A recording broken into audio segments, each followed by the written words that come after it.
पूजनम स्वस्ति पुण्यः वाचनम भगवती त्रिगुणात्मिका वसुधरा संयुक्त मातृका नाम पूजनम नांदि श्राद्ध पितृस्मरण पूर्वकम आयुष्य मंत्र जपम वैश्वदेव संकल्पम ब्रह्मण आचार्यादि ऋद्विक वर्ण पूर्वकम देवता स्थापनानि च यथा विहित कर्माहम करिष्ये। चमची जल छोड़ देवानो परથી चमची जल भरो हरिम ततरा दो भूमि पूजनम कलशाराधनम दिग्बंधनादि आसन विधिंच करिष्ये। छोड़ देवानो पानी હવે ચમચી જળ ભરવાની।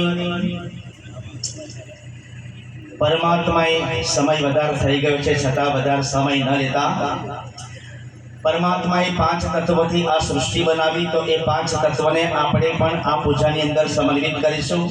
પહેલા પૃથ્વી તત્વની પૂજા કરીશું, પછી જલ તત્વ આવશે, અગ્નિ તત્વ પણ આવશે। મંત્રો દ્વારા આપણે ભગવાનને બોલાવીશું તો એ વાયુ સ્વરૂપે ભગવાન અહીંયા પધારશે અને છેલ્લે આકાશ તત્વ કહેતા